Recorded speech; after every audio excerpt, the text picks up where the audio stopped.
Sebelumnya perkenalkan nama saya Ahmad Faik, kalau boleh tahu masnya. Nama saya Muhammad Yusril. Terkait dengan tema hari ini, yaitu sebuah komunikasi internasional, di mana kita sering mendengar sebuah istilah terkait information society dan media baru, di mana kita sebagai masyarakat itu selalu berkaitan dengan teknologi informasi maupun teknologi modern. Nah, hal itu tidak bisa terlepas dari kehidupan kita sehari-hari. Berdasarkan hal tersebut, di mana latar belakang yang masnya itu selalu mempunyai relasi di luar negeri dan juga sering menjadi pendamping turis yang berkunjung di Salatiga, ada beberapa pertanyaan yang saya akan ajukan. Yang pertama yaitu, sebagai pendamping turis yang berkunjung di Salatiga, apa yang masnya persiapkan untuk menjalani tugas tersebut? Yang pertama, sebagai kita dalam hal ini pendamping atau dalam hal ini lebih kerucutnya itu penerjemah misalnya, tentu harus tahu dulu profiling orang yang mau kita dampingi itu siapa gitu kan.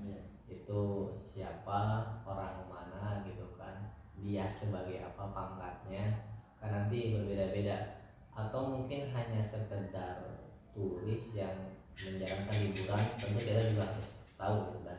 Dan itu berbeda dengan pejabat yang dari luar negeri kemudian datang ke Indonesia, tentu pendampingannya juga berbeda. Nah, dengan mengetahui latar belakang mereka, setidaknya kita itu akan memiliki pandangan bagaimana komunikasi kita yang akan nanti kita arahkan kepada dia sebagai pendamping, atau dalam hal ini mungkin penerjemah. Jadi persiapan, tadi kan persiapan yang pertanyaannya, persiapan yang paling utama itu tadi profiling siapa tamu tersebut itu dari mana, orang mana, negara mana, kira-kira gitu. Dia punya jabatan penting tidak di suatu negara, atau hanya orang biasa yang kemudian berkunjung segala macam kan, seperti itu. Tapi saya rasa pasti orang penting kan, ngapain orang biasa harus ada pendamping, kira-kira seperti itu. Itu yang pertama. Nah, berdasarkan pengalaman masnya, bagaimana pendapat Mas mengenai peran teknologi informasi dalam memfasilitasi interaksi antara turis mancanegara dan lokal? Ya, untuk peran teknologi ini sangat mempermudah sekali. Kenapa? Setelah tadi kita melakukan profiling terhadap orang tersebut, kita bisa mencari data orang tersebut gitu kan, melalui media sosial ataupun melalui dengan teknologi itu sendiri gitu kan. Tidak hanya data pribadi orang tersebut yang kita cari, tapi dia berasal dari negara mana dan kulturnya bagaimana kan kita bisa tahu gitu. Sehingga nanti akhirnya ketika kita komunikasi itu akan nyaman sekali dengan orang tersebut. Kenapa? Karena kita bisa penyesuaian kultur budaya, penyesuaian ini bisa dari turis mancanegara ataupun lokal, kira-kira seperti itu. Apakah berperan? Sangat berperan sekali. Di antara perannya apa? Kita bisa yaitu tadi mencari data-data pribadi plus data kebudayaan di negaranya tersebut itu bagaimana, seperti itu. Bagaimana perbedaan pendekatan dalam membantu turis mancanegara yang berasal dari negara-negara yang berbeda? Ya, pendekatan yang dilakukan adalah kita secara pribadi itu melakukan persiapan-persiapan yang telah tadi saya sebutkan, kemudian melakukan pendampingan kepada turis tersebut dengan menggunakan bahasa resmi. Jadi dalam pendampingan turis itu aturan umumnya, bukan aturan baku, itu tidak boleh mempergunakan bahasa yang non resmi. Non resmi itu kalau di bahasa Arab itu namanya amiyah. Kalau yang resmi namanya fusha. Dan itu mereka turis dari manapun pasti sudah paham itu. Ketika ada pendamping dalam hal ini di Indonesia misal, pasti mereka akan menyesuaikan menggunakan bahasa fusha, bukan bahasa gaul. Kalau di Indonesia itu ya bahasa Indonesia resmi, bahasa baku gitu. Kenapa? Karena semahir apapun pendamping dalam hal bahasa itu tetap dia tidak akan bisa menguasai secara penuh bahasa pusat atau bahasa budaya dia. Karena kenapa bahasa budaya itu kan setiap daerah itu kan berbeda-beda. Sama Jawa, Sunda itu bahasa beda-beda. Kita kan nggak tahu ini dari negara mana, provinsi mana, kabupaten mana, kan tentu dia juga berbeda. Yang dilakukan adalah seperti itu. Bagaimana cara Anda dalam menangani perbedaan bahasa dan budaya saat menangani turis semacam itu? Ya, yaitu tadi caranya adalah tadi kan kita sudah bahas yaitu profiling pribadinya, kemudian profiling budayanya. Nah, setelah mengetahui informasi-informasi yang telah kita dapati, kemudian kita melakukan komunikasi dengan dia.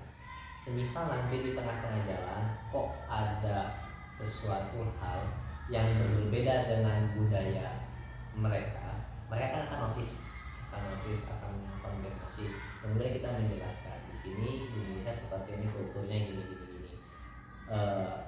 Yakinlah mereka itu sebenarnya lebih paham dan lebih menyesuaikan daripada kita sendiri di negara yang mereka kunjungi. Jadi mereka itu akan paham. Adapun nanti kontradiksi yang mereka baru temui di Indonesia, justru itulah menjadi poin utama dalam penyampaian nanti seorang penerjemah atau seorang pendamping terhadap turis tersebut. Jadi bahan menjelaskannya itu malah enak. Kalau ada perbedaan itu di sini mah gini, Indonesia itu kan beribu-ribu pulau, ya, itu bisa kemana-mana seperti itu. Selanjutnya, bagaimana cara Anda dalam mempromosikan nilai-nilai budaya lokal kepada turis semacam itu? Ya, pertama kita menyampaikan ini budaya apa, namanya apa, kenapa bisa terjadi seperti ini, sejarah singkatnya seperti apa. Kemudian kan mereka tidak cukup hanya mendengar, otomatis akan pengen melihat. Kemudian kita tampilkan. Penampilannya kan sederhana, bisa secara langsung budaya atau nyanyian tarian apa ditampilkan secara langsung atau secara visual. Nah, kalau pejabat penting itu kan biasanya secara langsung di lapangan. Tapi sebagai studi orang yang memang tujuannya meneliti ke sini, itu biasanya melalui visual, video-video. Kemudian kita jelaskan, oh gini di sini ini di mana Kalimantan itu ada suku Dayak. Suku Dayak itu adalah bla bla. Kita jelaskan kepada mereka. Kenapa bisa terjadi seperti ini? Karena dulu teknologi itu sama sekali tidak boleh di sini. Karena Hinduisme Buddha itu sangat kuat di sini. Gitu kan. Itu salah satu cara menjelaskan kepada mereka terkait budaya yang ada di Indonesia. Tadi langkahnya apa? Penjelasan, sejarah singkat, kemudian tampilkan sebuah visual kepadanya. Bagaimana teknologi informasi telah mempengaruhi cara Anda dalam berinteraksi dengan turis semacam itu? Ya, sangat berpengaruh sekali. Ketika saya tidak bisa menjawab, saya bisa menggunakan teknologi HP gitu kan. Misal kan gini ya, pasti tidak bisa dipungkiri ada bahasa yang sebenarnya bahasa itu bahasa resmi, tapi kita itu tidak mampu menyampaikan, tidak mampu memahami maksud dari apa yang disampaikan. Maka kita tanyakan muradif itu perbandingan bahasa. Oh, misal contoh sederhana lah, ada yang menggunakan kata kok ada duduk misal atau julus, sama-sama duduk gitu, itu kan maknanya sama gitu. Tapi misal kita tidak tahu kan kita bisa searching di media sosial, di Google atau di translate gitu kan, apa maksudnya. Oh, maksudnya adalah dari berdiri kemudian duduk, atau dari yang asalnya rebahan kemudian duduk gitu kan. Itu salah satu contoh dalam penerjemahan yang berbeda tadi kan,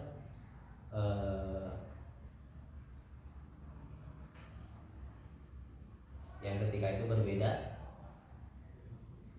cara berinteraksi kan. Nah, caranya seperti itu. Jadi sudah ada antisipasi nih, dan antisipasi itu terjadi karena adanya teknologi. Jadi mempermudah, enak lah kira-kira itu. Bahkan kan cukup dengan voice note kan, si bulenya bisa nggak paham voice note, oh maksudnya gini kan, itu sangat membantu sekali. Bagaimana Anda menjaga hubungan jangka panjang dengan teman-teman Anda yang berasal dari luar negeri? Ya, dengan melakukan komunikasi intens gitu kan. Entah itu gini ya, ada istilah namanya simpan jasa kalau bahasa kita itu. Berikan sesuatu hal yang terbaik kepada mereka sehingga mereka itu mengingat kita. Misal saya kasih ini filosofi di semua relasi ya, di semua bisnismen itu modelnya kayak gini. Misal nambal ban itu kan umumnya itu kan 10.000 ya, 10.000, 15.000 lah. Dan sama seperti itu hasilnya ya ban kembali apa namanya kembali bisa jalan kembali. Tapi berbeda orang yang nambal ban biasa dengan orang yang nambal ban tapi setelah selesai ditambal bannya itu dilap dulu, kemudian jari-jarinya itu atau baling-balingnya itu kan dilap, dibersihkan, ada rantai yang kering dikasih oli sedikit, itu namanya simpan jasa. Sebenarnya tujuannya itu hanya nambal ban, tapi yang kita berikan servis kepada orang tersebut adalah lebih daripada itu, maka itu akan mengingat kita.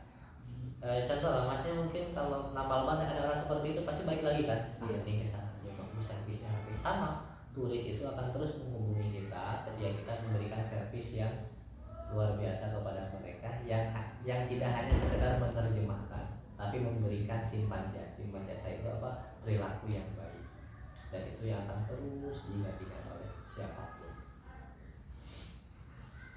Apakah Anda melihat perbedaan dalam persepsi teman luar negeri Anda tentang Indonesia sebelum dan sesudah berkunjung? Jika iya, bagaimana perbedaan pandangan tersebut? Ya, itu terjadi ketika mereka menganalisis melalui media sosial, melalui berita, melalui apa namanya isu-isu yang diangkat oleh netizen. Kan ada dua mahasiswa luar negeri sana itu menganalisa Indonesia itu seperti ini. Itu sangat berbeda sekali dengan faktanya gitu kan. Ketika mereka menganalisa di negaranya sendiri melalui media sosial, melalui internet, melalui berita-berita yang populer gitu kan, itu akan sangat jauh berbeda sekali ketika berada di lapangan, ketika pada aslinya. Karena kenapa? Mau tidak mau, walaupun teknologi itu membantu, tapi informasi yang didapat itu hasil sebuah framing pada umumnya, gitu kan, hasil sebuah framing pada umumnya. Dan itu akan menimbulkan perbedaan ketika mereka di sana dan langsung berada di lapangan. Kasusnya itu banyak kan, kasus-kasus yang kita bisa baca di Indonesia ini kan. Contoh misal kasus yang 10 tahun yang lalu itu, kasus Mirna itu ya, yang racun itu kan.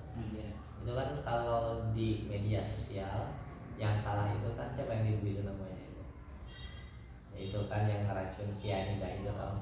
Tapi kan itu kan framing media. Tapi sekarang coba faktanya di Indonesia yang kemudian menjadi menjadi sebuah informasi populer itu adalah justru yang di penjara ini yang isunya itu yang benar difitnah, itu kan segala macam. Jadi akan berbeda informasi yang dihasilkan dari hasil teknologi dan hasil survei langsung di lapangan. Nah, seperti itulah perbedaannya. Bagaimana Anda berperan dalam mempromosikan citra positif Indonesia kepada teman luar negeri Anda? Ya, satu, mereka itu kan tidak akan mulut-mulut melihat ya apa yang diinginkan dari kita. Ya, pertama apa? Perlihatkan akhlak kita, perilaku adab kita kepada mereka, bahwa negara Indonesia ini memiliki citra yang luar biasa yang tidak dimiliki oleh negara-negara lain, dan itu fakta yang tidak dimiliki oleh mereka. Contoh apa? Di Indonesia itu nggak nyapa tetangganya itu kan aneh. Misal lewat kita kok nggak bilang punten gitu kan, kalau lewat itu Jawa itu bilangnya itu Nun sewu gitu, gitu. Itu kan kultur yang tidak pernah terjadi di negara lain. Sebaliknya di mana tuh, di Jepang gitu kan, di Jepang malah semuanya itu masing-masing gitu kan. Kita lewat ya lewat. Justru kalau kita di Indonesia itu kan saling pandang memandang itu kan senyum. Kalau di Jepang coba itu kayak ngajak gelut gitu kira-kira, ngajak berantem, dan itu seperti penghinaan. Dan mereka akan sangat terkesan sekali jika kita menampilkan budaya-budaya seperti itu, bahwa di sini itu humanis, di sini itu baik. atau mereka orang lain lah kecelakaan di luar negeri itu dia dibiarin kok. Di Jepang di mana di Amerika itu dibiarin nafsi dia sendiri, tapi di Indonesia coba yang kecelakaannya satu, yang berhenti itu satu ini kan, satu jalan. Itu kenapa? Dan itu yang tidak dimiliki di berbagai negara, hanya di Indonesia seperti itu. Ada di negara lain tapi kan nggak seberapa. Di negara lain itu berantem di jalan itu nggak ada yang misahin, tapi di Indonesia gitu, yang bisa itu ikut berantem juga gitu kan. Artinya apa? Artinya budaya ini harus kita kenalkan kepada orang tersebut melalui dengan perilaku kita, dan mereka akan memandang di jalanan kalau lama di Indonesia itu bisa kira seperti itu. Bagaimana Anda mengalami situasi yang menantang atau konflik budaya ketika memandu turis mancanegara? Gimana ya? Bagaimana Anda mengalami situasi yang menantang atau konflik budaya ketika memandu turis mancanegara? Konflik budaya di Indonesia sama budaya di turis tersebut itu. Ya, kayak yang di Bali itu kan sering kali terjadi tuh Mas. Bom itu kayak apa? Itu loh yang banyak turis-turis Ya betul, banyak, tapi itu saya katakan oknum ya, tidak semua seperti itu. Sebenarnya mereka mengetahui nilai-nilai hal seperti itu.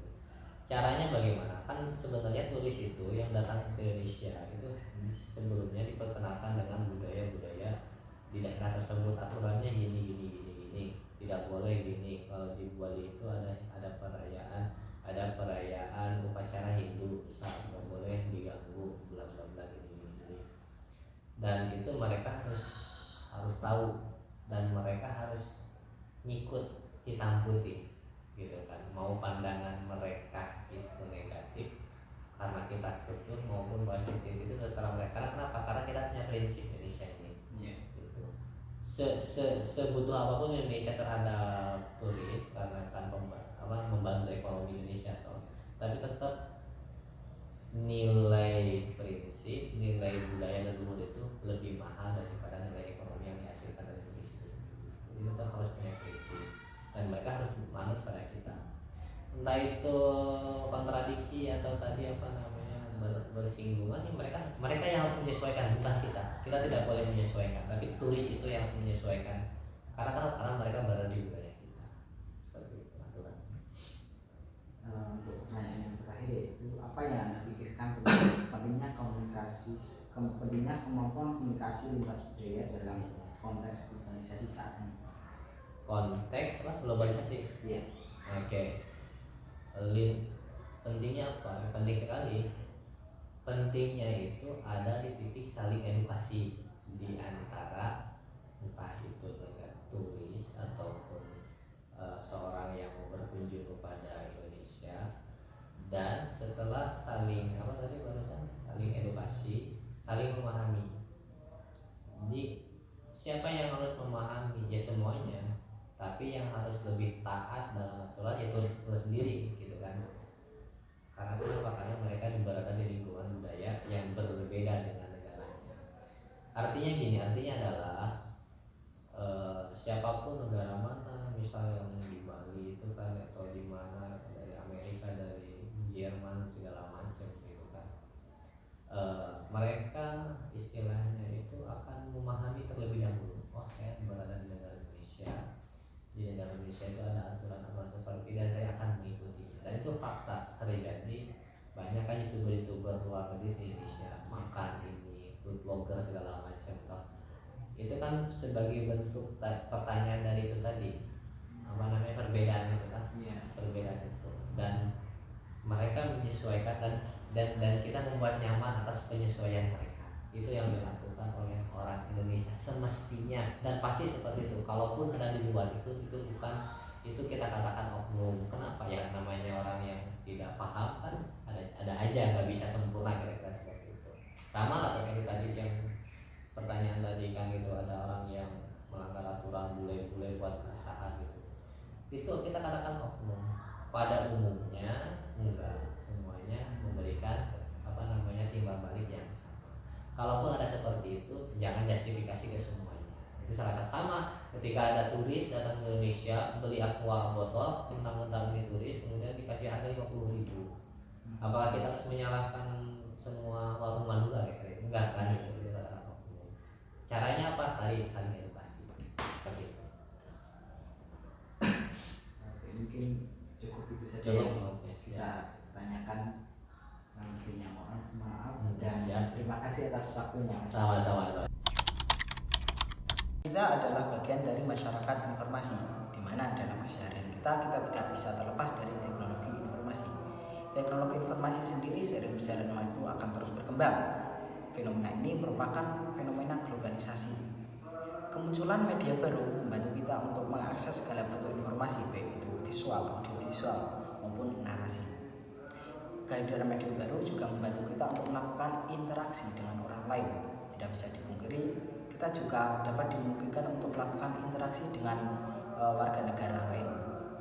Akan tetapi ada satu hal yang perlu ditekankan dalam penggunaan media baru ini. Kita harus melakukan penyesuaian budaya dalam penggunaan media baru. Karena dalam penggunaan media baru itu memiliki efek sosial yang sangat tinggi. Kita harus menyesuaikan budaya dalam penggunaannya, terlebih ketika kita akan berkomunikasi dengan orang lain, sebagaimana yang telah dicontohkan oleh narasumber kami. Untuk memperhatikan latar belakang seseorang sebelum berinteraksi melalui media baru, terlebih media sosial, kita bisa mencari data pribadi, mencari informasi pribadi sebagai bekal sebelum berinteraksi. Nah, dalam berinteraksi khususnya kepada turis, kita akan menemukan perbedaan budaya yang begitu terlihat di depan mata. Tentunya kita harus bisa mencari solusi agar dapat terjalin komunikasi yang saling mengedukasi dan saling memahami. Sekian informasi dari kami, semoga dapat bermanfaat bagi kalian semua. Kurang dan lebihnya mohon maaf. Sekian, terima kasih.